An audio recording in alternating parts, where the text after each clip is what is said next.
Most people will experience tremendous reductions in anxiety within 3 days to 3 weeks of starting a ketogenic diet. In fact, we did a study where patients with bipolar disorder, major depression, or schizophrenia tried the ketogenic diet, and 43% achieved clinical remission from their chronic mental illness. And 64% of them left on less psychiatric medication because it improves the balance of chemicals in the brain. But the question is, what's causing those chemical imbalances in the first place? And so let's start there. Dr. Georgia Ede is a Harvard-trained psychiatrist who specializes in nutritional science and mental health. She was one of the first psychiatrists to offer nutrition-based approaches as an alternative to psychiatric medications to optimize brain function and enhance performance. People need to know how powerful nutrition strategies can be for the brain, because if you're feeding it the wrong way, things will go wrong, and that's exactly what happened to me. My health was declining in my early 40s in ways that was true for a lot of my patients. Chronic fatigue and IBS, being really anxious and depressed. And so I did all kinds of tests. They said, there's nothing wrong. Of course there was something wrong. So I instinctively started experimenting with my diet. And the diet that I ended up on was backwards from what we're told is healthy for us. It should theoretically kill me, but it resolved every single one of my symptoms. And so I studied for years, learning things about food that most people don't know, and which foods contain the nutrients the brain needs, or the ingredients that damage the brain, and found 3 principles of nutrition. They can help you in ways no medicine can, as well as improve mood, memory, concentration, stamina, productivity. So let's unpack that. This has always blown my mind a little bit. 53% of you that listen to this show regularly haven't yet subscribed to this show. So could I ask you for a favor before we start? If you like the show and you like what we do here and you want to support us, the free, simple way that you can do just that is by hitting the subscribe button. And my commitment to you is if you do that, then I'll do everything in my power, me and my team, to make sure that this show is better for you every single week. We'll listen to your feedback, we'll find the guests that you want me to speak to, and we'll continue to do what we do. Thank you so much. Dr. Georgia Ede, how do you define what it is you do? I'm a psychiatrist specializing in nutritional and metabolic psychiatry. So how food affects the brain and how food affects brain metabolism and how brain metabolism affects our mental health. This is a fairly new phrase, metabolic psychiatry. Am I right in thinking that? Yes, it's a very new field and really exciting field. The term itself was coined by Dr. Shabani Sethi, who's a metabolic psychiatrist at Stanford University, and maybe 5 years ago or so, maybe a little longer than that. So it's a very, very new field. It's even newer than the other exciting new field in psychiatry, which is nutritional psychiatry. And so, this is a really exciting time to be a psychiatrist. And it's also a really exciting time, or a hopeful time, an empowering time for people with mental health conditions, because we're finally able to explore root causes, the real root causes, the deeper root causes of mental health conditions that go beyond things like what we're told all the time, which are these mysterious chemical imbalances, that need to be addressed with medication. We now understand that the real drivers, the primary drivers of mental health conditions, are inflammation of the brain, something called oxidative stress, which is why we're always told to eat more antioxidants, and insulin resistance or prediabetes, which is now affects more than 90% of Americans. In your work, you talk a lot about the ketogenic diet. Why is that so prevalent in your work? Because the ketogenic diet energizes the brain differently, so it really fundamentally changes the brain's operating system. So when you switch from a high carbohydrate, high insulin diet to a low insulin, which is usually a low carbohydrate diet, ketogenic diet, the way that cells receive energy, their mixture of fuels that they're using changes, and that has profound influences on just about every pathway, just about every chemical pathway inside of that cell. So it is as though you are fundamentally changing the brain's operating system in very healthy ways that allow brain cells not only to work better, but for brain cells to heal. So the longer you stay on a ketogenic diet, the more healing, the more brain healing can take place. And what is your sort of academic and career experience? What's that? Can you run me through that sort of timeline? Yeah, so I got a degree, an undergraduate degree at Carleton College in Minnesota in biology. So I always have loved science and biology, understanding how things work. And then for years, I worked as a laboratory research assistant, different types of research labs around the world, Boston, Munich, including in diabetes research, until I sort of figured out what I wanted to do. And I decided that I wanted to go to medical school. So then 4 years of medical school at the University of Vermont in Burlington, Vermont, which is a great place to go to medical school. And then 4 years of psychiatry residency training at a Harvard program called Cambridge Hospital in Cambridge, Massachusetts. And then, so it was 25 years ago that I finished my psychiatry residency training, and I've been practicing psychiatry ever since. And what does practicing psychiatry involve? What it usually involves for most psychiatrists is psychotherapy and medications. And for some psychiatrists, only medications. Some psychiatrists prefer to focus exclusively on psychopharmacology or medication management. There are some psychiatrists who choose to focus only on psychotherapy and don't prescribe medications, but the vast majority of psychiatrists offer a combination of both medications and psychotherapy. And when did nutrition become part of your career? Well, I never thought about the relationship between food and the brain once. During medical school, we had maybe 2 or 3 hours worth of nutrition lectures in 4 years. And in 4 years of psychiatry residency, we didn't talk about food and the brain once. So I honestly had no idea how important it was to brain health. So I practiced conventionally, as I was saying, medications and psychotherapy for the first 10 years of my practice. And as much as I love my work, it was becoming painfully obvious that most people in my practice were just not getting that much better, no matter how hard I tried. And it wasn't just true for me. It wasn't as though I was thinking, well, maybe I don't have enough experience, or maybe I'm not reading enough, or maybe I need more supervision. When am I going to be able to help people? Because when I looked around, even very senior psychiatrists who had been in practice for decades, the same was true for them. I mean, we'd been taught to think of mental illnesses as chronic, mysterious, and incurable, and that the best way you can help people is to support them with medications and psychotherapy, and but that these are lifelong illnesses that we really don't understand very well and that we can do very little about. Presumably there's like a significant social component to mental illnesses as well, right? Absolutely. I mean, the brain is a very responsive organ, and it's listening to, it's not just paying attention to the food you eat, it's paying attention to every aspect of your life, how much light the brain receives, how much love you have in your life, how much you love your work, what kinds of people are around you, how you use your body, exercise, stress, everything matters to the brain. But most people are led to believe that food doesn't matter that much to the brain. And that's partly because we've only recently started to think about it. But the other piece is that the information that we're given about how to feed the brain and the body properly is incorrect. And so when people are trying their best to improve their mental health using nutritional strategies, those strategies fail most people because those strategies are grounded in the wrong information. And so a lot of people just think, oh, well, I tried eating more whole foods, or I tried putting blueberries on my oatmeal, or making my flaxseed smoothie every morning, or eating more plants than animals. I tried all of those things and they just didn't help very much. So I'm just going to go back to eating everything in moderation because it doesn't seem to matter. But what's really great about you inviting me here to talk with you today is that people need to know how powerful an intervention these nutrition strategies can be. They can help you in ways no medicine can.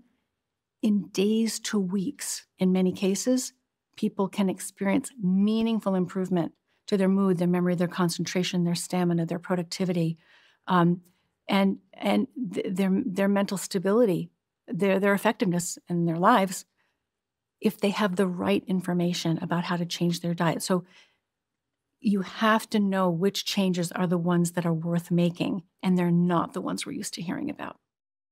Is there a particular case study that comes to mind when you think about this? Is there a most prominent case study or a first case study that was a eureka moment for you? I wouldn't say there was a Eureka Moment case in my life because I came to it in a different way. My Eureka Moment really came through my own personal experience. I think a lot of physicians who practice nutritional and metabolic strategies, most of us stumble into this work accidentally because we're not taught it. And most of us stumble into it either because a patient comes to us and says, hey, I've tried this new way of eating and that's why I'm so much healthier than when you saw me a year ago. Or the physician themselves encounters their own health challenges, uses the conventional nutrition approaches, they don't help, and they find that they're kind of left to their own devices to solve their own health problems. And that's exactly what happened to me.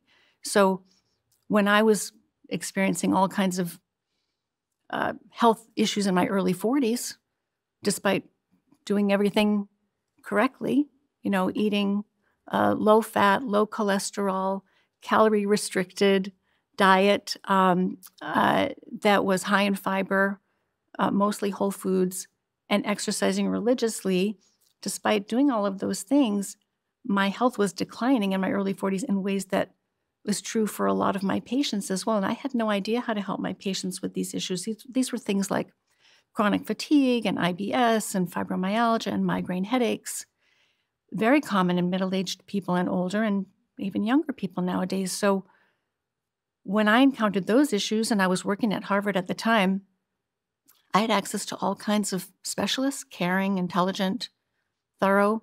They did all kinds of tests. And they said everything is normal. There's nothing wrong. Of course there was something wrong. But so I instinctively started experimenting with my diet. And long story short, 6 months later, trial and error changes, Food and Symptom Journal. At the end of 6 months, and this was back in 2007, the diet that I ended up on, purely by trial and error, was almost upside down and backwards from what we're told is healthy for us. And that was the diet that resolved every single one of my physical health symptoms. But as a psychiatrist, what really got my attention was that it improved my mental health significantly. And I wasn't even trying. I wasn't even aware that my mental health needed that much attention. I think like most people, I was walking around with suboptimal mental health, more anxiety than was necessary, than was, slumping in the middle of the day, brain energy, faltering a couple of hours after lunch, coming home at the end of the day and being completely spent and not being able to get anything else done after 5 o'clock, being really anxious on a Sunday night before Monday morning work, being depressed in the wintertime. All of these things we think of as really normal. We've come to expect so little of our mental health. We've come to expect poor mental health as normal. And it isn't. If you feed the brain properly, it works better. And you can expect so much more of yourself. So when that happened to me, I thought, well, that's interesting. This diet seems to be good for the brain. Which diet was that? This was a mostly meat, low carbohydrate, low fiber, low cholesterol, high fat diet. No whole grains, no legumes, very few plant foods, mostly seafood, meat, poultry, non-starchy vegetables, and fats from whole foods. It really was as simple as that. And a diet similar to that is one of the starting places in the books. I have a variety of different dietary strategies people can explore in the book, not just one. So there's different places for people to grab on depending on what they feel comfortable doing. But that way of eating resolved all of my physical issues and mental health issues I wasn't even aware needed attention. And that really was what inspired me to begin studying nutrition. I certainly did not go out and start recommending this dietary pattern to my patients. That would have been reckless. I didn't know the first thing about nutrition. And based on the little that I did know, the diet that I had ended up on should theoretically kill me. So it could be dangerous for people. And so I studied for years independently, took a graduate course at the Harvard School of Public Health and studied independently, read everything I could get my hands on, studied the primary literature, the actual scientific studies, to try to understand, okay, why? Why is red meat bad for us? What's the difference between red meat and white meat? Why are whole grains good for us? Why are whole grains good for us, but refined grains are bad for us? Why do we need a rainbow of fruits and vegetables? Are some of them more important than others? Are they all equally beneficial? I mean, I just became so curious about food. I really wanted to get to the bottom of it. So for years, I studied nutrition and fell in love with nutrition science. And it's a lot of what I share in the book is all these fascinating things about food that most people don't know. And that can really, it's not just that it's interesting, it's useful. It's empowering because if you understand which foods contain the nutrients the brain needs, which foods contain the ingredients that damage the brain, which foods are going to damage brain metabolism and cause inflammation and cause oxidative stress, cause all of these things that we're told we need to fight with supplements and superfoods. That's the real power. The real power in dietary change is not adding special things to the diet. It's actually subtracting the things that are harming the brain and working against your best efforts. It's just like anything, you know. You don't make money by spending money. You make money by not spending money, right? So it's the power of subtraction. What are you not doing? And that's really step one is first do no harm. Understand where the harm is coming from in the diet because it's not where you think it's coming from. It's not coming from the red meat. It's not coming from the cholesterol. It's not coming from the saturated fat. So if you understand where the damage is coming from, then you can turn things around very quickly. You used a word there, you used the word explore, as it relates to different diets that you've written about in your book and that, you know, that are available online. From what I understood there, you're not saying that one diet is the right diet for everybody. You're saying that it's almost, the word explore suggests sort of experimentation, personal experimentation. And what worked for you in that case might not necessarily work for someone else in a different situation. Is that accurate? That's exactly right. And you're bringing up a really important point, Stephen, which is that there are two levels of dietary knowledge. So one is that there are fundamental nutrition principles that apply to all human beings.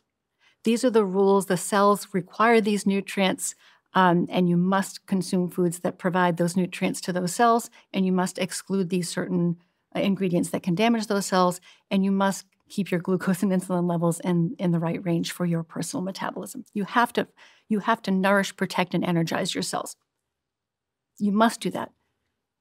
But then beyond that, so those rules and the rules that you have to follow to get there are not commonly known. But then beyond that, there's the personalization, right? Because we are all different. We're not different in what our cells need, but we're different in what we can tolerate. We're different in our metabolic health. We're different in how old we are, how active we are, what conditions we already have, what conditions we're most at risk for, what our goals are, what our preferences are, and whether we have food sensitivities, for example. And so all of those pieces, you know, food intolerances and different goals and different aspects of our lives, that's where the personalization comes in. And I teach people in the book how to take these fundamental principles. So I teach them what the fundamental principles are, which are very simple. Nutrition is not rocket science. And then show them how to personalize it to their metabolism, to their preferences, to their goals. What are the fundamental principles? Let's start there. So the fundamental principles are nourish, protect, energize. So nourish, what does a brain-healthy diet look like? And by brain-healthy, we are talking about what's healthy for all cells because it wouldn't make any sense for the human body to require a different diet for every organ you possess. Mm-hmm. So a brain-healthy diet is a diet that's healthy for every organ in the body. So it's good for the brain, it's good for the heart, it's good for the liver, etc. So what is a brain-healthy diet? It needs to nourish, protect, and energize. Nourish. It must contain and be able to safely deliver all essential nutrients to your cells. So you have to know where those nutrients are. You cannot, using whole food principles and not including supplements or specially fortified processed foods, you cannot meet that goal without including some animal foods in your diet. That's just the truth of our biology. protect. Protect the brain from damaging ingredients. So what damages the brain? Inflammation, which you can't see or feel. It's not as though the brain is red or swollen or sore. The brain doesn't have nerve endings, but many, many people have brain inflammation without being aware of it. That's a main driver of depression and all kinds of other brain conditions. So you need to exclude. Protection is not about addition, it's about subtraction. You need to subtract the foods from your diet that cause inflammation, that cause something called oxidative stress, which is why we're always told to eat more antioxidants. What we really need to be told is what's causing all that oxidative stress in the first place and remove those things, because the antioxidant strategy really doesn't work. And energize. Nourish, protect, energize. The third principle is energize, which means the brain, which is a very high energy electrical organ, it needs a constant supply of high quality, clean burning energy. And if you're eating the wrong way, your brain will gradually lose its ability over time to generate energy. That's primarily about getting your glucose and insulin levels into a healthy range. Not just your glucose, although getting your glucose levels in a healthy range is extremely important. You have to go one step further, because underneath that glucose, you need to know what's happening with insulin. And that's a really empowering strategy. It's sort of next level, right? So getting your glucose and insulin levels down will allow your brain to energize itself in the most clean, efficient, and reliable way possible. Nourish, protect, and energize. And then beyond there, you said there's a level above there. So that's the sort of fundamental level. Beyond there, you go into sort of personalization, what's best for you. And is that where the sort of trial and error comes into play? Exactly. So these principles, nourish, protect, energize, the nourish, you need to include some animal foods. The protect, you need to exclude things like refined carbohydrates and vegetable oils, which are the signature ingredients of the standard American diet or standard Western diet.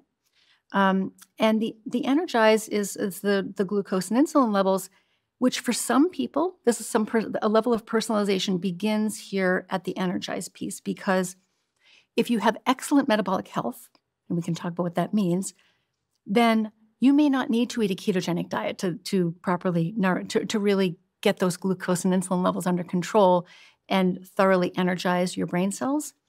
But if you have significant metabolic damage, if you're sedentary, if you're older, if you have prediabetes or type 2 diabetes, then you may need to reduce the amount of carbohydrate in your diet, even from whole foods.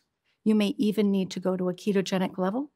And that's where assessing your metabolic health, understanding where you stand on the insulin resistance spectrum, the spectrum of metabolic health, that's the empowering piece. Because if you know where you stand on the insulin resistance spectrum and you can get your glucose and insulin levels into a healthy range, then you have tremendous power over your emotional, intellectual, and your physical health future.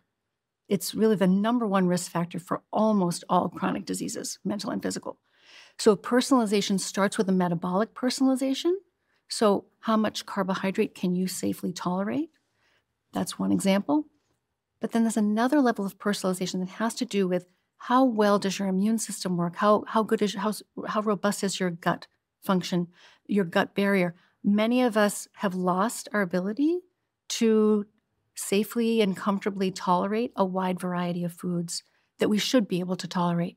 And that's because our environment, multiple toxins in the environment have broken down a lot of our defenses, our gut barrier, our blood-brain barrier, and our immune system has become overwhelmed by trying to process lots of toxic ingredients in our environment. So these are things like plastics and pesticides and antibiotics and food additives and all kinds of ultra processed foods that we were never designed to handle.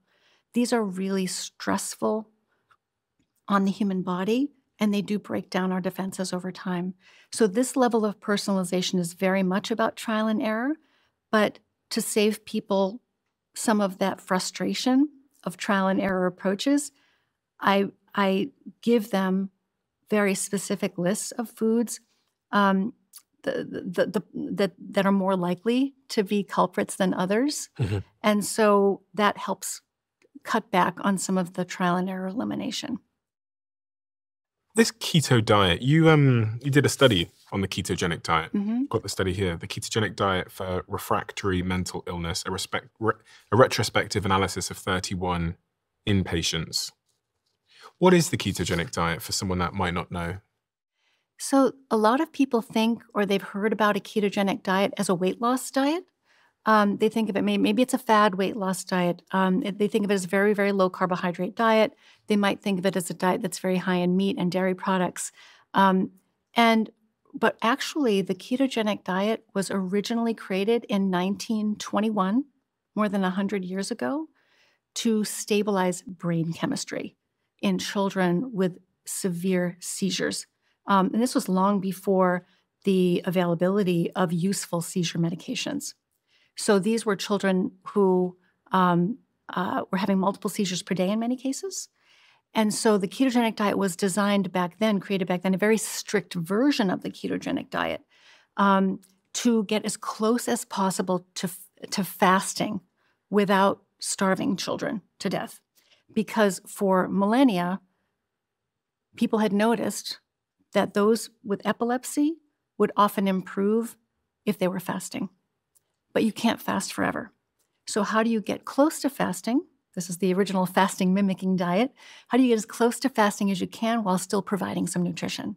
So that was the original goal of the ketogenic diet, and it was very successful for seizures. More than 50% of children had more than a 50%, and adults as well, it's since been shown, more than 50% response rate in children and adults, and 10 to 20% completely free of seizures following a ketogenic diet. How's it acting on the brain? What's it doing to the brain? The ketogenic diet does many, many things. It's like a multi-purpose tool for brain health. So one thing it does, because we talked about how some of the root causes of mental illnesses, which are only relatively recently a focus of research, are inflammation and oxidative stress and insulin resistance. The ketogenic diet reduces inflammation, it reduces oxidative stress, and it reduces insulin resistance. It also improves the balance of chemicals in the brain. So a lot of people think of mental illnesses as problems with chemical imbalances in the brain. And these are the chemicals that they're talking about. You might have heard of serotonin or dopamine or norepinephrine. There are others, glutamate, GABA. Many different chemicals in the brain are associated with, or in some cases even very much causing mental health symptoms. But the question is, what's causing those chemical imbalances in the first place? And one of the things that's causing those chemical imbalances is that inflammation and oxidative stress. But another thing is that the brain is, if you're feeding it the wrong way, it will not be able to, in many cases, produce energy reliably. And if it can't produce energy reliably, all kinds of things will go wrong, and in quite spectacular fashion. What actually goes wrong is going to depend on who you are. And that's where our individual differences come in. So if you and I eat exactly the same bad diet, depending on what runs in your family and how you've lived your life to this point, you might develop Alzheimer's disease, you might develop bipolar disorder, you might develop type 2 diabetes, you might develop fatty liver disease. I might develop completely different conditions. I might develop cardiovascular disease. I might develop depression. I might develop ADHD. And that's where the individual differences are. But all of these conditions are just metabolic malfunction, really, at the heart of it. That's what's going on. If cells aren't functioning properly, you will develop a disease, physical and mental diseases. And which ones you get, it's really kind of luck of the draw. But you have tremendous control over what you are at risk for if you understand how to help your cells operate at their personal best. Can you tell me about what you learned in this study and what this study concluded? Yes. So this was the work of my friend and colleague, Dr. Albert Denault. He's a psychiatrist who's been practicing in Toulouse, France for more than 35 years. So after witnessing a young family member, someone in his extended family with autism and seizures improve within weeks of adopting a ketogenic diet, he thought, well, I wonder if this diet could help my patients, especially my patients who are not responding to anything else that I have tried to help them. Psychotherapy, medications, hospitalization. And so he invited 31 of his most treatment-resistant patients with bipolar disorder, major depression, or schizophrenia to come into the hospital and voluntarily try a very mildly ketogenic whole foods diet in the hospital under his supervision to see whether or not they would respond. And these were folks who, these are all adults. These were people who had been ill for an average of 10 years, some for as long as 30 years. These were people who were taking, when they came into the hospital at the beginning of the study, an average of 5 psychiatric medications, not at all unusual for people with chronic mental illness. And all of them had one or more markers of poor metabolic health, obesity, high blood pressure, high blood sugar, things like that. So these were people with poor metabolic health and poor mental health. And they eagerly came into the hospital to try this intervention because nothing else had helped them.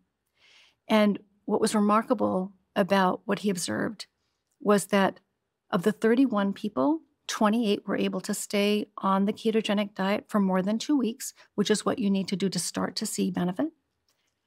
Every single one of them improved, to the point that 43% of them achieved clinical remission from their primary psychiatric treatment-resistant chronic mental illness. And 64% of them left the hospital on less psychiatric medication. And all of them improved metabolically as well. And you do not see results like this in conventional psychiatric care. So there's a few things that spring to mind when you talk about the study. The first is that they were inside a hospital. Yes. So I guess that's a confounding factor potentially.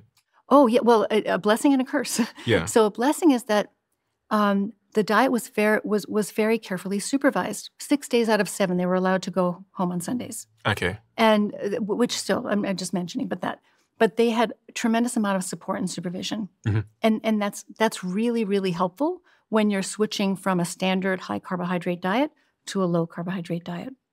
They also had very careful medical and psychiatric supervision, which is also really important because when you change to a ketogenic diet, brain chemistry fundamentally changes mm-hmm. in ways that can, at first, when you're transitioning from one operating mode to another operating mode, it's stressful, and sometimes you can feel worse before you feel better. Mm-hmm.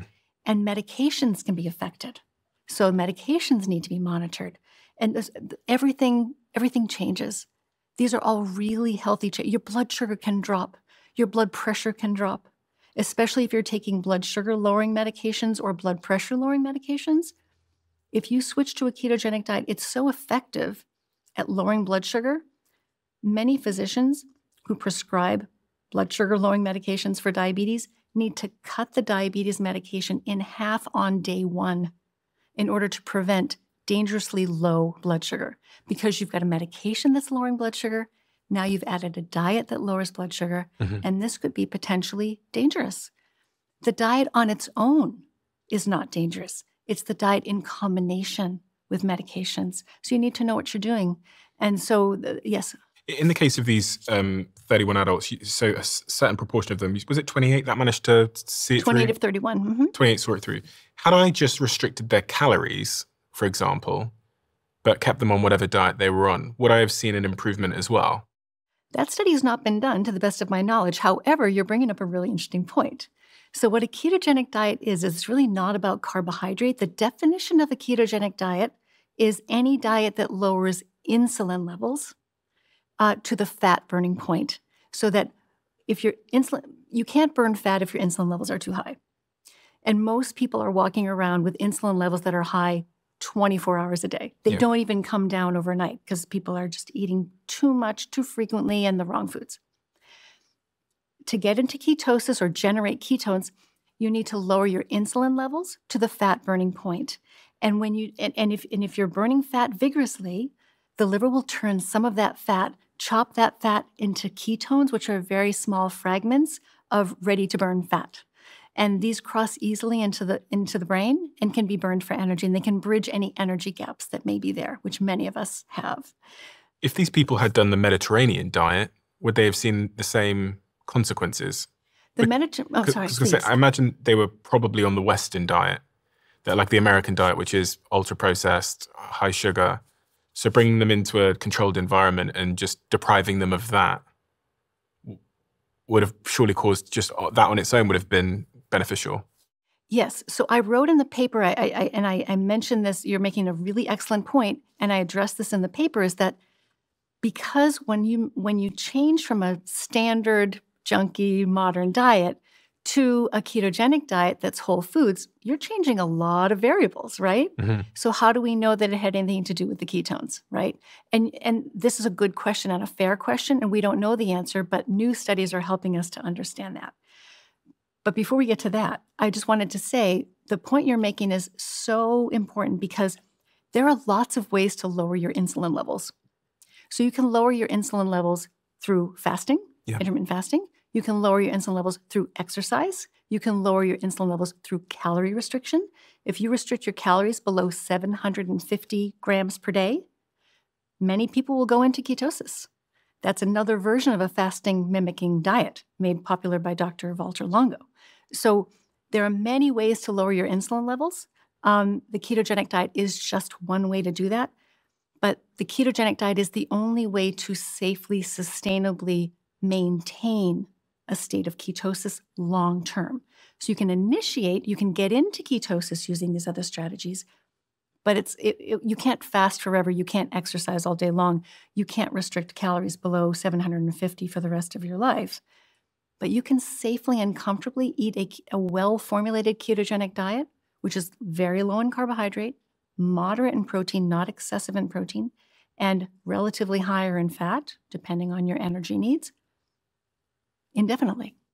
Sustainably, use the word sustainably there. That's kind of always been my challenge with the keto diet, is being able to stay on it. I mean, you saw in this particular study that even trying to get people to do it for 2 weeks resulted in some portion of them dropping out. Yes.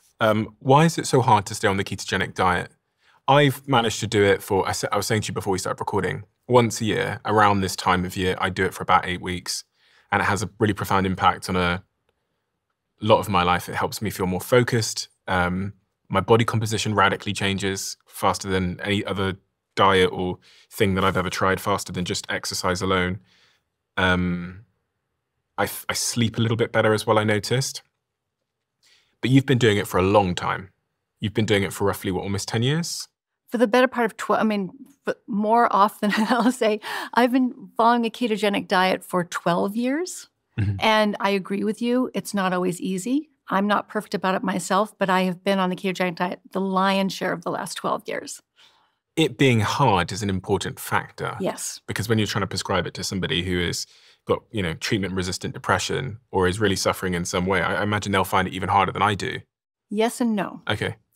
So it's hard. Well, it's definitely, there's no question about it, that's hard to eat a low-carbohydrate diet in a high-carbohydrate world. Yeah. So there's that. There's the environmental temptations and the social temptations and the habits and the addiction. Sugar addiction is a very real biochemical phenomenon. So there's that. But I had a weight issue growing up. Everyone in my family did. And I've been on lots of different diets in my life. This is the easiest one to stay on. I can't say about any other diet that I've followed for 12 years. And the reason why is this diet really stabilizes appetite hormones. So your cells are getting energized in between meals. You're not getting those spikes and crashes in glucose, which cause spikes and crashes in appetite hormones, satiety hormones, stress hormones, reproductive hormones, brain chemistry. You're not on that roller coaster anymore. So your cells are being satisfied. They're getting the energy needs satisfied in between meals, and everything is quiet and calm on the inside. It doesn't mean you're 100% protected against temptation. So I describe it to my patients with food addiction. I describe being in ketosis as a suit of armor. The sword can still get you, but you're not 100% protected, but you've got a real fighting chance. And for anybody who's never tried a ketogenic diet and been on it for at least, I would say, 6 to 12 weeks, most people have no idea how much easier it is to follow a healthy eating plan when their appetite is in good control. A lot of people know they've shifted into ketosis without even checking their ketone meter because they can go for so long without eating, without even thinking about food. They can work through lunch and not even realize that they've missed a meal. Most people, the way we eat, most of us now, are thinking about food all the time. You haven't even finished breakfast and you're already thinking, what can I have for lunch? You're carrying food around with you everywhere you go. You're eating at least 6 times a day in many cases. This is not, we would never have survived as a species if we needed to eat 6 times a day. So we're not eating in a way that is nourishing us and satisfying us. We're eating in a way that's making us hungry. I find what you've said there to be sort of true in my experience, especially in the context of the roller coaster analogy. So when I'm not on ketosis, I do feel like sometimes I'm in a bit of a roller coaster of like temptation, craving, etc.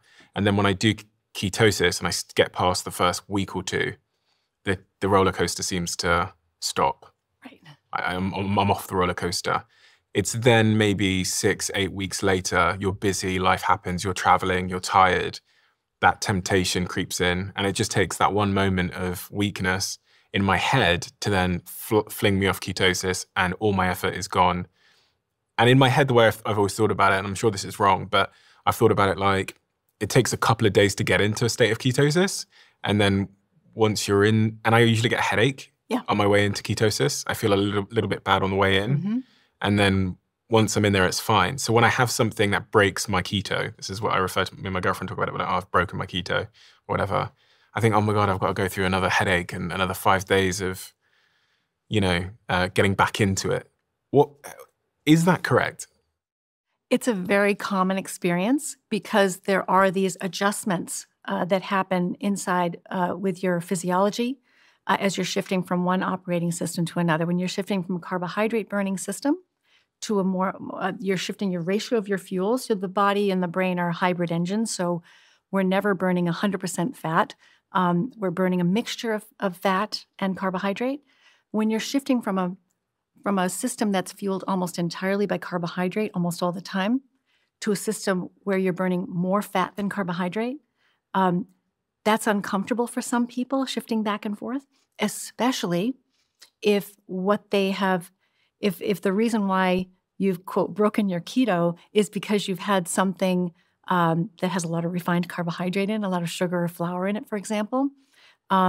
So it depends on what you've eaten and how much and for how long. But many people do experience this so-called Keto-Flu when they are shifting from a carbohydrate-based system to a fat-based metabolism. And some of this can be, much of this can be prevented in a couple of different ways. One is with electrolyte supplementation, supplementing electrolytes to keep your salt balance even as you're transitioning. And another is by transitioning slowly onto the ketogenic diet rather than all at once. And there are other tips in the book about how to do this more comfortably, but those are the two big ones. And going slowly. So in the book, I don't recommend that people start on a ketogenic diet just straight away, like learn about it on a Monday, start it on a Tuesday, but ease into ketosis over a week or two. And there's a kind of a moderate carbohydrate plan in the book that allows people to do this. So you follow that plan for a couple of weeks to gradually lower those glucose and insulin levels. It's going to be a lot more comfortable. It's going to be a lot less of a shock to the brain and body. And if you're supplementing electrolytes and going slowly, most of these, quote, keto-flu symptoms will not occur, or they'll be very brief and mild. So again, these are positive. It's a positive change to have these electrolyte changes, and all of these things are good, but there is this transition period which can sometimes be uncomfortable. And this is not to say that it's dangerous. Again, we're designed, our biology is designed for us to be able to shift back and forth between fat and carbohydrate as fuel sources. But many of us have lost some of our metabolic flexibility because we've done some damage to our metabolic engines by eating the wrong way for too long. So we don't shift as comfortably back and forth as we used to be able to. I guess most people don't even know what foods are included in a keto diet, because most diets are restrictive to the point that, people think they just make your life miserable. But what are the sort of big misconceptions you've seen with the foods you're able to eat on a ketogenic diet? Yeah, so because a ketogenic diet, because the definition of a ketogenic diet is any way of eating that lowers insulin levels enough to turn on fat burning and generate ketones in the blood, because it's about insulin, it's really not a food list. So it's not about plants and animals. It's not even about fat or carbohydrate. It's about understanding how to lower your insulin levels, which you can do with a vegan dietary pattern, with a vegetarian dietary pattern, with an omnivore dietary pattern, or even with a carnivore dietary pattern. So whatever your dietary preferences are, you can get the benefits, the brain healing benefits of ketosis. So it's not about the foods you're eating. It's more about understanding what raises and lowers insulin. The things that raise and lower insulin are refined carbohydrates, whole foods carbohydrates, refined proteins like protein powders, whole food sources of protein, and guess what barely touches insulin at all? Fat. Fat is metabolically the quietest and safest macronutrient you can eat because it barely stimulates insulin. Is ketosis a state?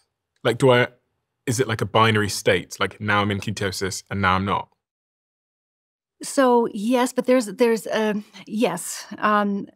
Let me put it this way, that most experts will agree that in order to be, quote, in ketosis, your level of beta-hydroxybutyrate on a blood ketone meter, is prick your finger and put a drop of blood on this little test strip, and it will read the amount of a particular ketone in the blood called beta-hydroxybutyrate, and it will give you a reading. If that reading is 0.5 millimole or higher, you are in ketosis. So what does that mean? Why is the cutoff 0.5?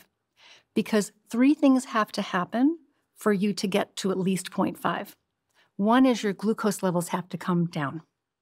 The second thing is your insulin levels have to come down. The third thing is you have to burn off a certain amount of the stored starch in your liver. We have a storage tank for carbohydrate in our liver. It's not very big.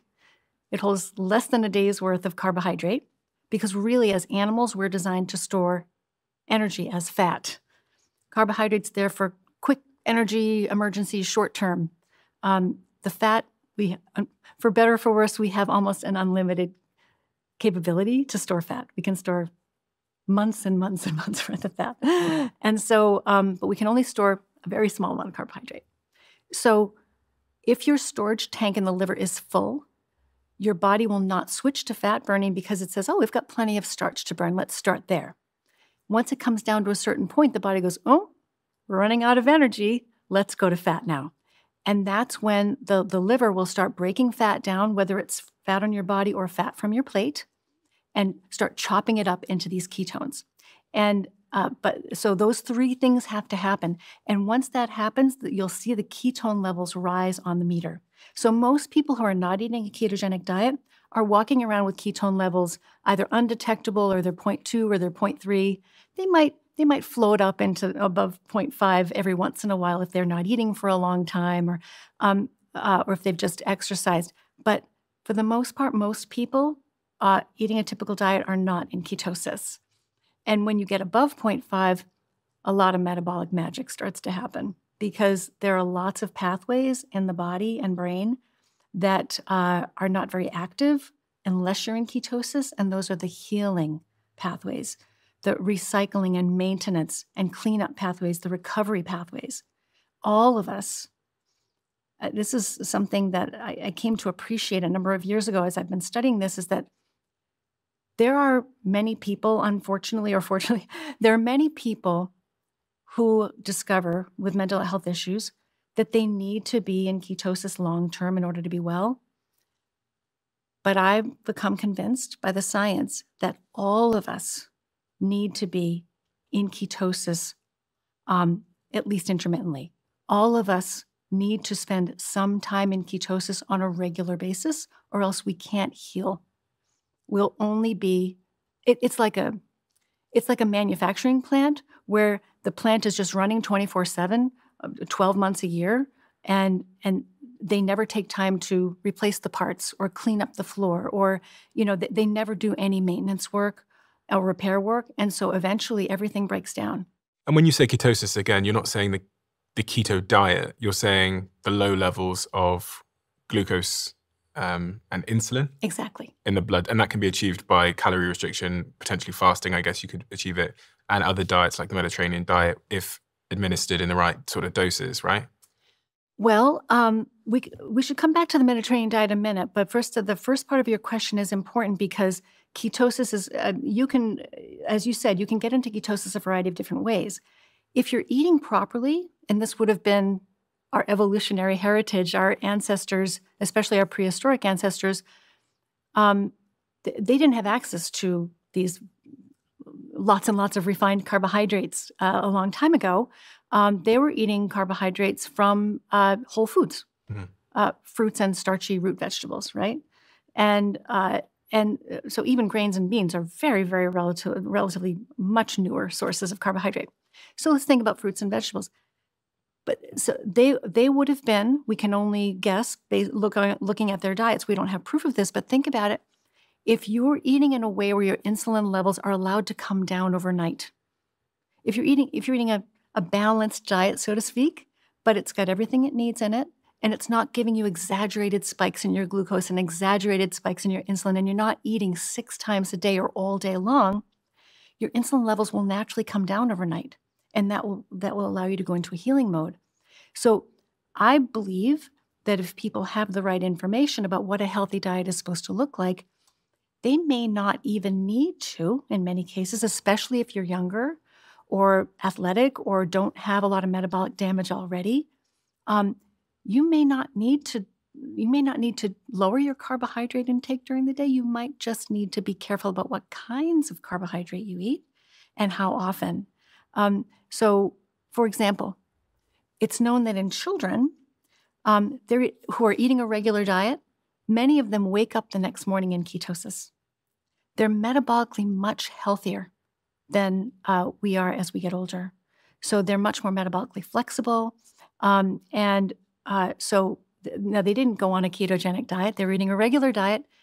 They slept overnight, didn't eat anything. The next morning, they were in ketosis. That's not true for all children, but it's true for enough children that we know it's possible. Most adults, it takes them several days at least to get into ketosis, even if they're not eating anything at all. So fasting can take 2 to 3 days at a minimum for most people to get into ketosis, but some people it can take a whole week. And you talked about children there. One of the big conversations at the moment around children is the rise in ADHD diagnosis. And there's a lot of different sort of thoughts on the causal factors of this and what is it that's making children be diagnosed at higher and higher rates with these sort of neurodivergent disorders. Is there any evidence to suggest that what we're eating is playing a role in these neurodivergent disorders? Yes. The first thing I would like to tell you about is that there were studies, quite a few studies back in the 80s, 90s, and early 2000s in Europe by a variety of different research teams that explored exactly the question you're asking. And what they did was they placed children with ADHD, some quite severe ADHD, even hospital-level ADHD, and put them on something called a few foods diet. This is, the scientists call it an oligoantigenic diet, which just means it's kind of a low allergen diet. So they removed all of the common culprits, and they focus mostly on just a few whole foods and a few extras. So very specifically describing this diet, most of these diets were chicken, lamb, fruits, vegetables, and sometimes they'd throw in some apple juice and margarine because they couldn't use butter because dairy is a common allergen. So, but these were mostly whole foods diets, poultry, red meat, fruits, vegetables. And there were 62 to 82% response rate to these diets, no matter which study you looked at. In some of these studies, there was a 70% cure rate within weeks of changing the diet to a few foods diet. So what does this tell us? It doesn't tell us which foods were the problem. It tells us that food can be the problem. That if you make the right dietary changes, it's possible for children, even with very severe ADHD, to improve within weeks to the point that they no longer qualify for having ADHD anymore. Because there's a change in the symptoms. Oh, yes. The children's behavior as rated by parents and teachers and the researchers themselves. So I've just did some research to find some stats on this. Sure. Diet modification isn't widely prescribed as a way to alleviate ADHD symptoms, is it? It says, as of 2019, major health organizations, including the American Academy of Pediatrics and the National Institute of Health and Care Excellence, do not recommend dietary modifications as standard treatment for ADHD due to insufficient evidence. A 2014 review found that elimination diets might offer minor benefits in a subset of children, particularly those with food sensitivities or allergies. However, these benefits are not substantial enough to advocate for widespread dietary changes in ADHD management. So what I would say to that is there are multiple studies all pointing in the same direction that I think give parents and families and children tremendous hope with really no risk. Mm-hmm. What are we doing instead? We're medicating children. We're giving children stimulants, which can stunt their growth, make them anxious, and cost money. Mm-hmm. And I'm one of the reasons I do this work is because I really don't think that for most people, the right thing to do is to medicate our way out of this situation. I mean, just about every mental and physical health issue we have, we've just kind of been conditioned to think about medications as the solution, but medications don't solve problems. They cover them up. And what we really want to do is want to get to the root of these problems and not just treat them, which nutrition interventions can do in many cases, but perhaps even prevent them from happening in the first place. Can they all be treated by, because, I was, I guess, technically diagnosed with ADHD, but I don't take any medication for it. It's a personal choice. I personally just don't think that the net impact it has on my life is worth taking any medication. I also have friends with ADHD who have significantly worse symptoms. When I say worse, I mean more pronounced symptoms than I do. So my personal decision was just not to take the medication. However, I sat here with a guy called Dr. Amen who has a daughter who had ADHD. She got the medication and it turned her life around. Like, she went on to become super successful, but was like struggling in school. So it's really difficult, isn't it? Because it's such a personalized, sort of personal decision. And some people have it more extreme and in a way that makes their life more dysfunctional than others.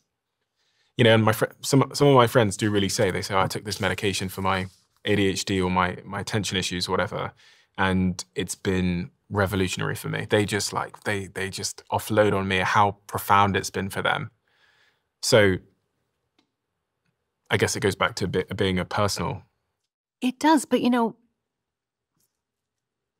so I have a lot of experience treating ADHD because I worked for 2 years at an ADHD specialty clinic called the Hallowell Center outside Boston. I also worked for 13 years in college mental health at Harvard and at Smith College and saw lots and lots and lots of students with ADHD. Most of who actually had it, some of who didn't, some who were just looking for stimulants. But I can tell you as a psychiatrist who's prescribed medications for 25 years, the stimulants are some of the most effective medicines we have in our toolbox. For the people it works for, it works very, very well. So, and it can be life-changing. A lot of people think of ADHD as, oh, a minor issue. Oh, you can't concentrate, or maybe you daydream, or maybe you're fidgety, or, maybe you get distracted. ADHD can be a really serious condition. Just like all mental health conditions, it exists on a spectrum of mild to very severe. And so people with ADHD are at much higher risk for suicidal ideation. They're at much higher risk for substance abuse. They're at much higher risk for accidents. They're at much higher risk for depression, for anxiety. These and twice the rate of divorce in people with adults with ADHD. These are serious, can be for some people really disabling conditions. People cannot function in their lives. They can't function in their relationships. They can't hold a job. They feel so frustrated and powerless. I mean, I was telling you that I worked with students in these elite universities, right? These are very intelligent people who were struggling 10 times harder than their peers in classes. They had to work so much harder. They had to stay up 4 or 5 hours later than everybody else. And they did because they were hardworking. But they're really suffering. And this discrepancy between how smart I am and how much I think I should be able to do and how much I'm actually able to do makes me feel bad about myself, right? They feel bad about themselves. And because they know they're capable of more, but they can't get there. And it's a real biological condition. Now, the great thing about this is a perfect example that we could have this conversation about any mental health condition, but ADHD is a great example because there's always a risk-benefit analysis when you're thinking about how we're going to treat this condition. So do you want to take medication? What are the pros and cons of that? Does the medication work for you? Does it give you side effects? Can you access the medication? Can you afford the medication? How hard is lifestyle change for you? One of the most powerful interventions for ADHD, and I think you're probably just maybe one of the most stellar examples I can think of is this: change your lifestyle to suit your strengths. Play to your strengths and don't try to swim upstream against your weaknesses. People with ADHD often have tremendous talents in certain areas and are tremendously gifted in certain ways because they can make connections, because they don't always think in a straight line, because they often have very diverse interests and they can pull different kinds of information together. And given the right path, they can be hugely successful, right? But that's not possible for everybody. And for more severe cases of ADHD, it's not possible at all. Has there been any studies on the link between the ketogenic diet and ADHD? So not yet, but I'm very excited to be involved in 2 brand new studies of the ketogenic diet for ADHD. So one is a ketogenic diet for adults with ADHD and depression that's getting started at Oxford University in 2025. And the other is a study of ketogenic diets for ADHD and adults at the University of Michigan. It's also going to be starting in 2025. We have no data on ketogenic diets and ADHD, but we have good reason to believe. The reason we were able to get funding for these studies is because there's reason to believe that it could be useful. And because when you look at ADHD, you see clues to poor metabolic health. So for example, children with obesity are twice as likely to have ADHD. Obesity is a marker for insulin resistance. Adults with type 2 diabetes are twice as likely to have ADHD. Type 2 diabetes is severe end-stage insulin resistance. And the ketogenic diet is the most effective way to address insulin resistance that we have at our disposal. Is it hard to establish cause and effect there? I was thinking about the diabetes one, where if you've had ADHD, maybe your life has been harder. Again, I don't know what I'm talking about here, but maybe your life has been harder. And if your life has been harder, you're more likely to be obese, potentially, if you've had more stress and you've had a worse, more challenging job. And so is it, and will a test be able to exclude these sort of confounding factors to the point that we'll know for sure? I think that would be a very difficult study to design, but I think what I can tell you from my clinical work, because I'm a general psychiatrist, so I see adults of all ages and with all psychiatric conditions, from major to minor. And I've worked, as I said, with people with ADHD, hundreds and hundreds of patients with ADHD. What I can tell you is that it's the same with medication. If someone comes in and says to me, I can't tell if this medication is working, so should I keep taking it? And I'll say, well, if you can't feel it working, then it's not working. So when the diet works, it works regardless of what's going on around the person. So, and this is true for all conditions that I've worked with. So people with bipolar disorder, people with depression, people with ADHD, people with PTSD, people with anxiety. As you have said, we talked about, the ketogenic diet's not easy to stick to, right? People fall off the ketogenic diet all the time. Sometimes accidentally, sometimes intentionally, right? And you can see their symptoms come back within often 24 hours, even though their external factors have not changed. Their life hasn't changed. It's the diet. And when you follow the actual ketone levels daily, you can make that correlation. So what's really exciting about both of these studies is it's not just getting somebody into ketosis. It's tracking on a day-to-day basis their ketone level and their attention symptoms and seeing if we can see them go up and down together. And we've always got a little bit of data already from a pilot study by Ali Houston at Oxford University. We're starting to see some signals there, but it's too early, really. We need to actually launch the official study. So in my patients, it's a phenomenon I've seen over and over and over again. A great example is I have a patient that I worked with for a couple of years who had a condition called bipolar disorder type 2. So it's a form of bipolar disorder. Bipolar disorder people used to call manic depression. You've got periods of mania, often followed by periods of deep depression. Bipolar type 2 is a milder form where you don't get quite as manic, but you still can get very depressed. So he had bipolar 2. And whenever, he came to me because he wanted to try a ketogenic diet for bipolar disorder because he had heard it might help.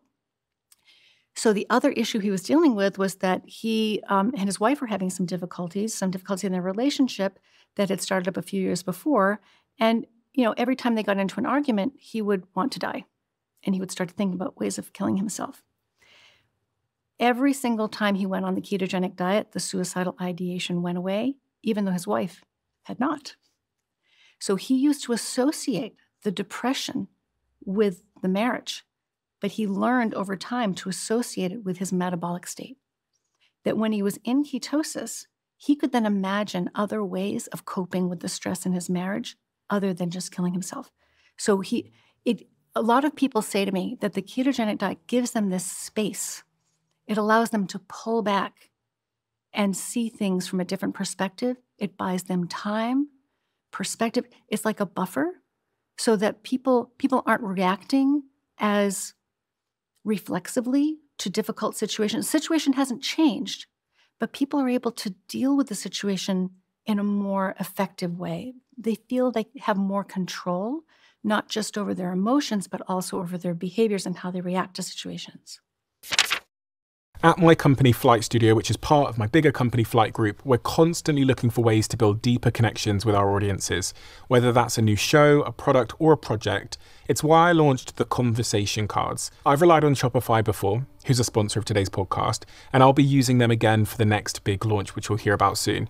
And I use them because of how easy it is to set up an online store that reaches all of you, no matter where you are in the world. With Shopify, the usual pain points of launching products online disappear completely. No matter the size of your business, Shopify has everything you need to make your business go to the next level and better connect with your customers all over the world. To say thank you to all of you for listening to my show, we're giving you a trial, which is just $1 a month. You can sign up by going to shopify.com/Bartlett. That's shopify.com/Bartlett, or find the link in the description below. And for people that have food addictions and binge eating problems, the ketogenic diet, I guess it's knocking you off that roller coaster. Well, being in a state of ketosis is knocking you off that roller coaster of craving eating, craving, eating, craving, eating. Is that accurate? Is that what it's doing? Yes. So the ketogenic diet, by lowering and stabilizing glucose and insulin levels, the thing about insulin is that a lot of people think about insulin as a blood sugar regulator. They think of it as, when your glucose goes up, the insulin brings it down. And that's true. But it's just one of many important roles that insulin has. It's the one it's most famous for. But the thing that what is not well known is that insulin is so much more than a blood sugar regulator. It's actually a master metabolic hormone. And it's regulating the activity of every cell in the body. Every cell has an insulin receptor on its surface, multiple insulin receptors, to pay attention to the insulin level in the blood. And so when you're on a glucose and insulin roller coaster, that's just where the trouble begins. Insulin is talking to and controlling the behavior and levels and activity of many other hormones in the blood, including stress hormones like adrenaline and cortisol, reproductive hormones like estrogen and testosterone, your blood pressure regulating hormones, your satiety hormones, the hormones that make you feel full after you eat, your hunger hormones. So many other hormones are on this roller coaster that you're unstable from within. And people often will think, well, I'm stressed and that's why I'm eating. I feel really anxious. I get irritable. I get stressed. I'm hungry. I need to eat and then I feel better. And that's true. They will. They will feel better for a few hours. But what happens 4 to 5 hours later, if they've eaten something that's spiked their glucose and insulin again, is they're going to get, there's this great study with healthy teenage boys. They took healthy teenage boys and they gave them either a sugar-free cola, caffeine-free, or a caffeine-free cola sweetened with sugar. And the boys who had the sugar-sweetened cola, their adrenaline levels, their stress hormone levels of adrenaline quadrupled 4 to 5 hours after drinking the soda. And the boys who drank the other soda stayed flat. It's the food that's causing the stress that's causing the food eating. So there's this vicious cycle. Mm-hmm. If people understood that most of what's happening there, it's not your fault that you want to overeat those foods. They are designed to be overeaten by chemical engineers. This is very, very intelligent engineering that's going on, very clever. And you will sell more of a product if you make it irresistible and if you make it unsatisfying. How many people feel that they can't control their consumption of certain foods? That's by design. If you want to keep eating it, you'll buy more of it. If you eat real food, you have to stop after a little while. They're so satisfying. Things like meat, seafood, poultry, eggs, fruit, vegetables, even fruits. Fruits, some people will overeat fruit, but fruit has fiber, it has water. It's really hard to eat 10 pieces of fruit. Mm-hmm. Very easy to drink, a bottle of, several bottles of fruit juice. Very easy to eat multiple packages of candy because what happens with ultra-processed carbohydrates, these refined carbohydrates, they blow past your hormonal stop signs. And that's not your fault. But if you understand that that's what's happening, then you can, it takes a few days, you got to step away from them, but on the other side is tremendous freedom and control. The gentleman you mentioned in that case study a second ago, you referred to as Carl, which I guess is a cloaked name. He's the one that had the bipolar disorder? No, Carl is a different case. Okay. Tell me about Carl. Yeah, so I opened the book with the story of Carl, who has generously allowed me to share his story. A gentleman, great guy in his mid-60s, who had lifelong depression and anxiety. And for years, he didn't seek any treatment. And then maybe about 15 years or so before he consulted with me, he went to a psychiatry specialty clinic for some specialized brain imaging and extensive evaluation and lots of specialized tests. And he left the clinic with thousands of dollars later with 3 diagnoses depression, anxiety, and ADHD, and 3 prescriptions, 1 for depression, 1 for anxiety, 1 for ADHD. So he started those medications, and his depression got a lot better, but he then had a brand new problem on his hands, which was he was becoming manic, and he had never had mania before. So he was being uncharacteristically energetic and irritable and unpleasant. And so it was changing his character, his personality, his behavior in a certain way that was becoming very unpleasant at work and at home. So he then turned to marijuana to try to take the edge off, developed a marijuana addiction. Now he's got another problem. And so he thought to himself, this isn't what I signed up for. I was trying to solve a problem, and now I've got 2 new problems on my hands. So he took himself off the medications and said, I can't use medication. Medications are not for me. I'm going to try to manage my mood issues, my depression, anxiety with rigorous exercise. I'm going to let exercise be my medicine. And he started cycling bikes over 100 miles a week. And it actually helped a lot. It didn't completely resolve all of his symptoms, but it brought them down to a very manageable level for years. So exercise was his medicine. Exercise improves metabolic health. And so he was still eating a standard American diet. He'd never tried any dietary changes before. And then what happened is, as he entered his 60s, the depression and anxiety started to rise in the background. Exercise wasn't working quite as well as it had. And then just before he met with me, something stressful had happened at work. And it was essentially a shift in his job description, which was making him anxious. And he started experiencing very suddenly these bouts of agitation and anxiety and restlessness.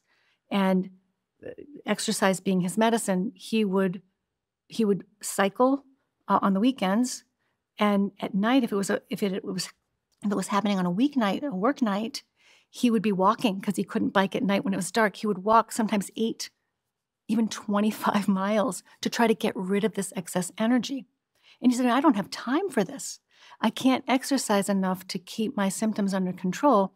He didn't know what else to do. He starts searching online for solutions, came across information about carnivore diets and mental health, contacted me for a consult, and said, I want to try the carnivore diet for my anxiety. And I mean, there were lots of other things we could have done to improve the quality of his diet, but this is what he wanted to do because he was hoping that would bring him the fastest relief. So switched to a carnivore diet, 3 to 4 pounds of fatty meat per day, mostly pork and beef. This was dairy-free, no plants. And he checked his ketones using urine testing, which is less expensive than blood testing. He's in mild ketosis every day using urine strips. And he started to improve by week 3. By week 6, his score was 0 on all his depression and anxiety scales. He had no symptoms at all of depression and anxiety, not just of those recent extreme symptoms that he was experiencing, but the symptoms that went back his entire life that had never completely resolved before. So he said, I've never felt this well in my entire life. And so this is the power of these strategies, is they don't just reduce symptoms a little bit. They actually have the power to heal the underlying problem in ways that, this is a phrase I've heard so many times. I feel better than I've ever felt in my entire life. You don't hear that when you prescribe medications for people generally. That was in 2019, was it? I couldn't tell you what year, but that sounds right. How is he doing now? Yeah, we still talk with each other several times a year. He's doing very well. In fact, so one of the interesting things about what happened with this diet is that during that long period of intermittent agitation, he's a very physically fit guy because of all the exercise, and he was lean. He lost 10 pounds during that period of agitation that he could not afford to lose. So when he first started working with me, he was underweight.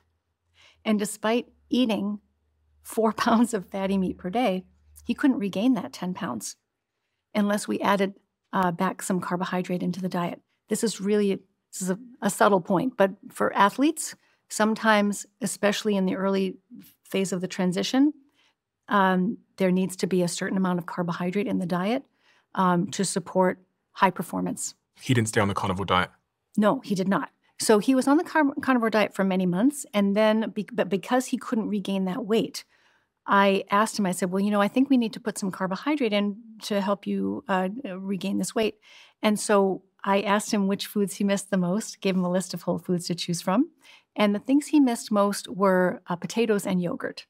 So some starchy root vegetables, some plain unsweetened yogurt, up to about 100 grams of carbohydrate per day seemed to be about right for the days when he was exercising. On the days when he wasn't exercising, he would cut it back. So he was tailoring it to his personal energy needs. And so this is another interesting thing about what happened for him is that, his scales are still at 0, but he has been, as we've talked to each other on and off over the years, he has been able to make adjustments to his diet, understanding the principles. If you understand the principles, then you know which changes you can get away with and which changes you can't. And he has stayed well. There's a couple of key things people always talk about when they hear the carnivore diet. The first is they say there's nutritional deficiencies to the diet that aren't sustainable. So if you eliminate certain food groups like fibers, vitamin C's, vitamin E, magnesiums, etc., then which are essential nutrients, then you're going to have problems. So a carnivore diet theoretically does provide all essential nutrients. So if you look at what is inside animal foods, you will find all essential nutrients. You can't say that of any plant food. There's not a plant food on earth that provides all essential nutrients. Animal foods can. I would say meat, seafood, poultry. Eggs are missing a couple of nutrients, and dairy is missing even more. But meat, seafood, and poultry contain every nutrient we need. The question is, how much do you need? Like fiber? Oh, well, fiber's not a nutrient. Oh, okay. But do you get fiber in a carnivore diet? There are different definitions of carnivore, but the strictest sort of purest definition of carnivore is animal foods only, and fiber comes from plants, so it's fiber-free. A true carnivore diet is fiber-free. So could you last on a true carnivore diet without getting some kind of gut microbiome issue or some kind of... Because you need fiber, right? Why? I thought it was good for digestion and your gut microbiome and stuff like that. What does it do? A lot of people tell me that it prevents glucose going into the blood or something. Where's the glucose coming from? So you don't need it? Fiber is very helpful, and I spell this out in the book because we have a lot of half-truths in our minds about food. Even people who are paying really close attention to nutrition science have a lot of half-truths in their minds about food. So yes, fiber, for example, you're exactly right, lowers glucose spikes. But the glucose is coming from a diet that's too high in sugar. And so you won't get glucose spikes if you regulate your glucose levels. So that's one interesting thing about fiber. So if you're eating a high carbohydrate diet, fiber can soften your glucose spikes, and that's a plus. But there's a more effective way to lower your glucose spikes is to not get a glucose spike in the first place. And that may not require taking all the carbohydrate out of your diet. It might just mean lowering it to your personal tolerance. Another thing people often say about fiber is that it sweeps your colon clean of toxins and that might otherwise build up and cause problems. But fiber, there's no evidence that fiber is sweeping anything clean, or there's never been a study that demonstrates this. It's really just a belief about what we imagine fiber as being like the broom of the intestines. But there's no, that's just a belief. There's no science behind that whatsoever. The intestines clean themselves. The lining sheds regularly, actually very frequently, and the border of the intestines sweep themselves clean. So the intestine knows how to take care of itself that way. But the biggest myth about fiber is that it's good for digestion, because fiber, by definition, is indigestible by humans. So there are two kinds of fiber. There's soluble and insoluble. And the soluble is, the kind that holds water, it's like in an apple. And the insoluble is the kind of tough, stringy, woody stuff that you might find in like broccoli, for example. So the soluble fiber, the bacteria in the lower parts of our intestine can ferment that to a certain extent, but then we can't make use of the sugars that it's releasing. I read here fiber is traditionally considered essential for feeding beneficial gut bacteria and promoting regular bowel movements. Yes. Okay. So a couple of things to unpack there. So one is that a lot of people, there are quite a few papers on this, claiming that we need fiber because we need to feed our cells butyrate, which is a breakdown product of fiber. But butyrate, if you think about what a ketone is, it's beta-hydroxybutyrate, feeds the intestinal cells just as well.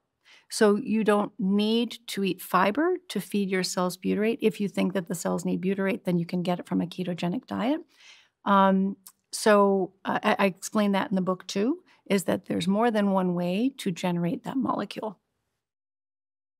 Can someone exist on the carnivore diet, like the extreme version of the carnivore diet, for a long time without any supplementation?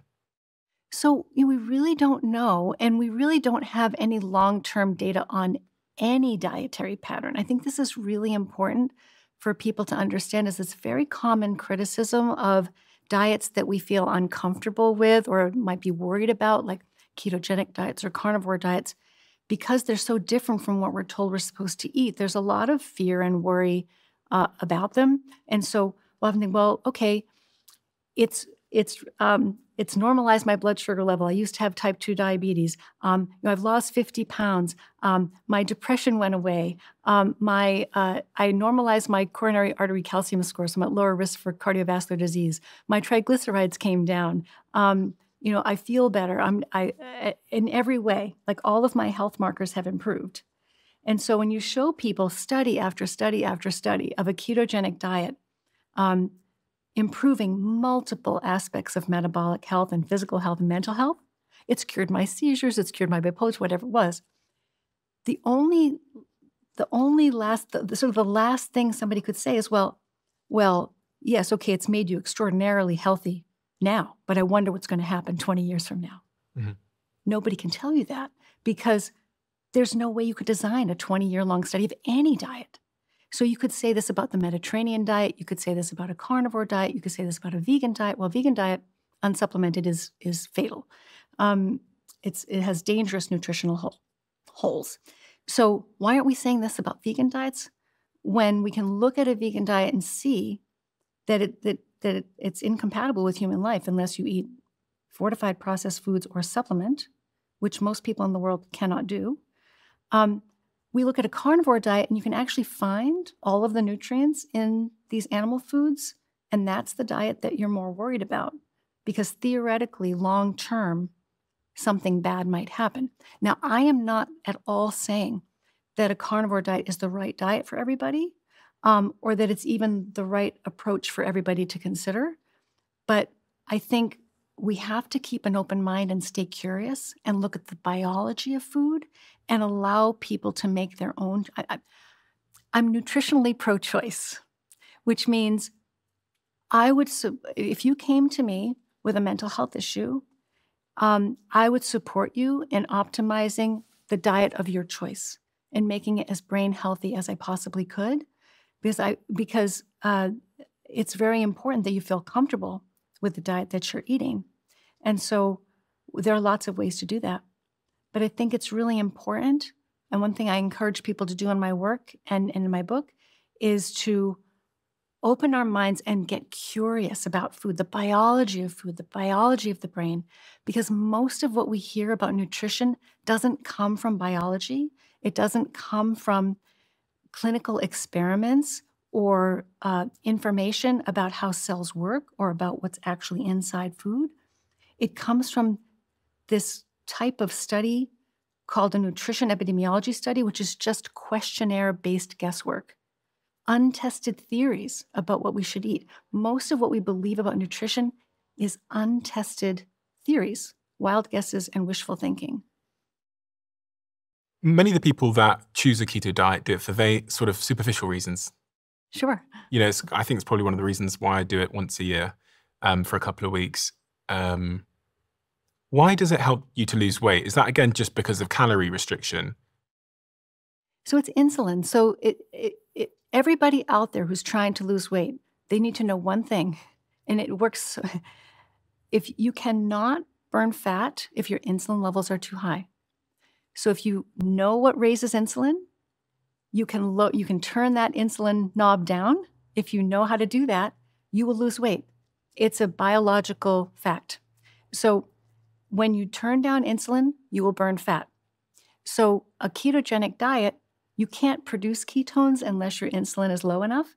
So the ketones on that meter are showing you that you are burning fat. You can't make ketones unless you're burning fat. So you really cannot burn fat unless you're in ketosis. You don't necessarily have to be in ketosis all the time. You don't necessarily have to have very high ketone levels, but if you're not in ketosis, you're not burning fat. So if you're not in ketosis, the brain can't even see that you've got energy, spare energy to burn. You might have 200, 300 pounds of stored energy as fat. The brain will still ask you to eat more carbohydrate because it's not in fat burning mode.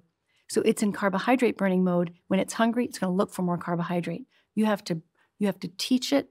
You have to bring your body into fat burning mode and train your body. You give your cells some time, a few weeks, to learn how to burn fat again and stay there. My mother is 91 years old. She has lost 50 pounds on a ketogenic diet. It is never too late all she has to do is make sure there are ketones on her meter. When her glucose meter was nice and stable, she wasn't losing weight because the insulin was still too high. The ketones are essentially a mirror image of your insulin level. So we don't have a home insulin level test yet. We have fabulous continuous glucose monitors, which I recommend anybody out there with a mental health issue or physical, anybody out there who can afford $45 or $50 for a single 2-week glucose sensor, which are now available in the United States over the counter, which they weren't before. I think you've had them in the UK for a lot longer. You can see what your glucose levels are doing in response to your lifestyle, your food choices, your exercise, etc. It can't tell you what's going on with your insulin level. So you can have a nice, beautiful, stable glucose level, nice in the healthy range. Your insulin can still be too high and you still might you're burning all that glucose for energy. A ketone meter will tell you if you're burning fat. I'm on Amazon now. It says sort of $50 or there's ones for $40 as well. Yeah. One for $30 as well. Yeah. Interesting. Okay. I think I'm going to try one. I've never actually done one before. So I guess I didn't really know if I was in ketosis or not, but I just... Oh, it's so useful because if you're following a ketogenic diet, the thing that makes it ketogenic is the ketones. Yeah. And so you were telling me before we started recording that you're always looking up, okay, which foods are keto, which foods aren't keto. And it's really not so much about that. Mm-hmm. You could eat almost anything on a ketogenic diet if you understand, how much to have and when. In any case, the ketone meter will tell you if you're in ketosis. And if you're not in ketosis, you can tweak your plan. So all of this is in the book, but you can, the most important thing about a ketogenic diet is getting into good, consistent daily ketosis for at least 6 weeks straight. That sends the daily signal to your cells. We're burning fat now. We're burning fat now. We need to learn how to burn fat. There are enzyme systems and pathways in cells that need to ramp up. And that takes time. So it takes a while for the body and brain to kind of learn how to burn fat again. And it doesn't happen overnight. In terms of energy, there are so many reasons why I'm a big matcha fan, if you don't already know by now. And so much so that I actually invested in the UK's leading matcha company called Perfect Ted. And one of my favorite Perfect Ted products is these delicious matcha pouches that come in every flavor, from salted caramel to peach flavor to mint flavor to berry flavor.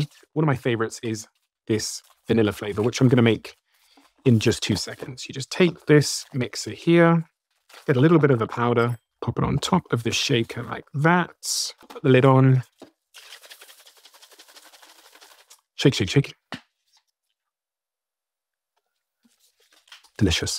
If you haven't tried this yet, you can find Perfect Ted at Tesco and Holland Barrett stores or online, where you can get 40% off with my code Diary40. Head to perfectted.com and put in code Diary40 to try this delicious multi-flavored matcha now. Highly recommend. And if you do it, please tag me, send me a message online. What part of your work sort of overlays with psychology? You know, when someone comes to you and they're experiencing some anxiety or depression or something, and they're describing their life, and their life is full of trauma and hard things, and they got fired from their job, it seems a little bit peculiar to talk to them about diet in that moment. It seems peculiar. Do you ever think first about like some kind of psychological prescription? Oh, you know, I got my training at Cambridge Hospital in psychiatry residency is very psychotherapy focused. I got really excellent training in psychotherapy, and I still use it every day in my work. We're not throwing the baby out with the bathwater here. In fact, the psychology of people's relationship with food is really important to address. I mean, most of what I do, I mean, I could teach you in an hour everything you needed to know about why you should switch to a ketogenic diet for mental health, and I could give you a little sheet and you could go off and do it, right? I would be rapidly obsolete, which would be a good problem to have, right?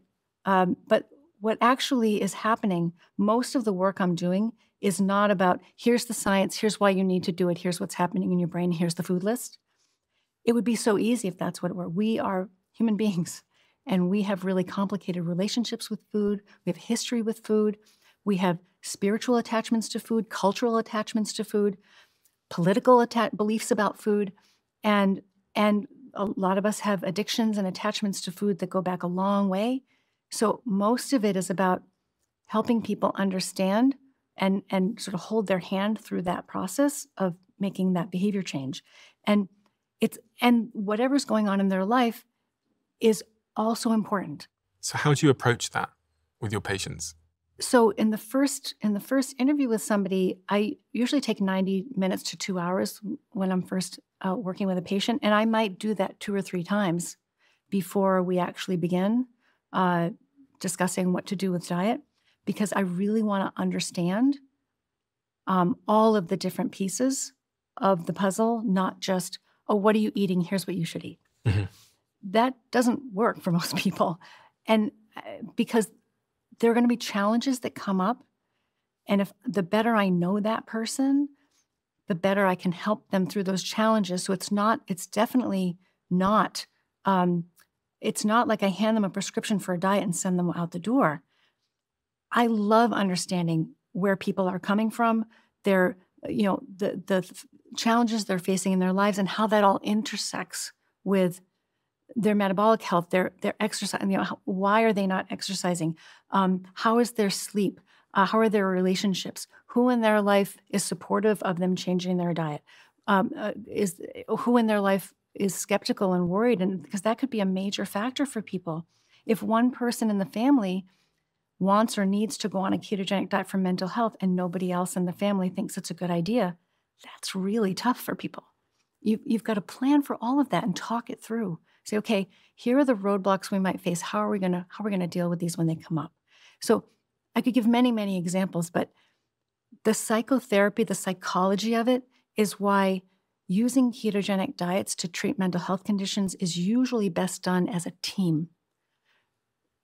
Ideally, if you can, a keto dietitian or nutrition therapist who's very skilled at using ketogenic diets, designing them and personalizing for whatever you like to eat, so that you'll have an enjoyable, diverse diet that meets your needs and your desires, so you won't get bored and you'll enjoy the food you're eating. And a prescriber, especially if you're taking medication or have any mental or physical health issues, you'll need a prescribing professional, primary care doctor, or a psychiatrist, or both, depending on what's going on for you, to manage the medications and help you through that transition period where there are so many different things changing in your physiology that it can sometimes be uncomfortable if you don't plan properly. and set the person up for success, and a coach, a therapist, a psychologist, or a coach for motivation and support, and it could be a cheerleader, but also to reflect back to you how things are going and keep you moving forward, because the first few weeks are the hardest. And once you get past about week 3 is a real turning point for a lot of people. Your cells just kind of settle in to a new way of operating. And it's this very noticeable shift that takes place in people's bodies and brains, and that many people have never experienced before. As it relates to anxiety, what does the research say about the role that keto can play in reducing someone's anxiety? Yeah, so anxiety, if you talk to any practitioner who has been using ketogenic diets in their work, whether it's a psychiatric practitioner or a medical practitioner, there are a couple of things they'll tell you that are the most predictable benefits of a ketogenic diet. One is reduced anxiety, and the other is mental clarity. So most people will experience tremendous reductions in anxiety often within 3 days to 3 weeks of starting a ketogenic diet. And the mental clarity is one of those things that you hear from almost everybody. So the anxiety is, remember we were talking about this roller coaster. Those stress hormones are on a roller coaster.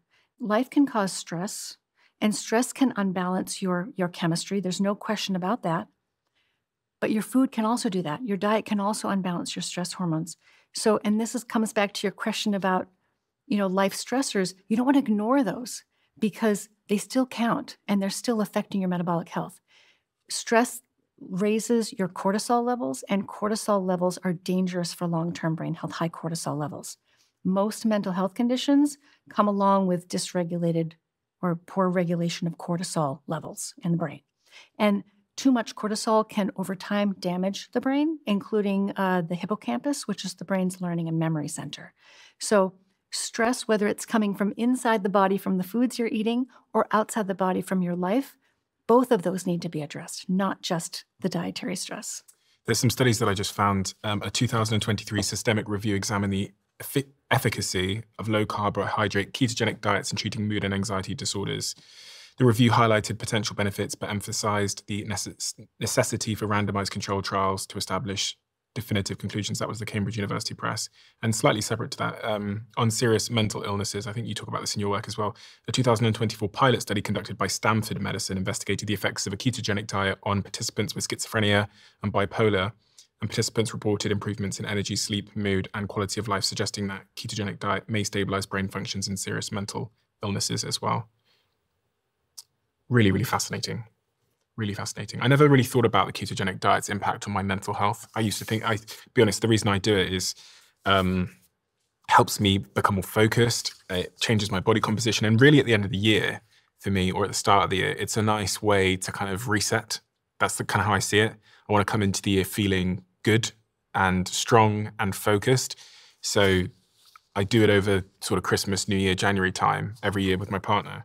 But I never really considered the downstream consequences, things like mental health and those other things, but it makes sense. We have a closing tradition on this podcast where the last guest leaves a question for the next guest, not knowing who they're leaving it for. And the question that's been left for you is, what would you say to someone who wanted to have less regret and more contentment and peace on their deathbed?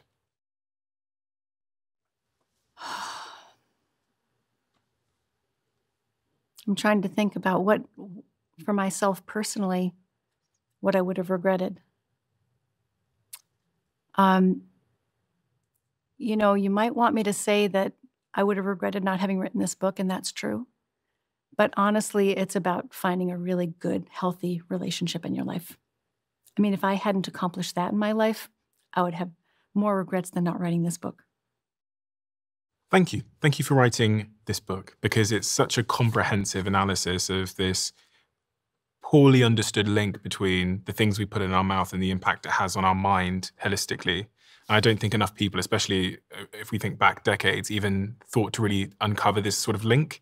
I think before even starting this podcast, never really understood the concept of metabolic and metabolic psychiatry, and that there was an association between the two. The great thing about your book is that you don't need to be a scientist to understand it.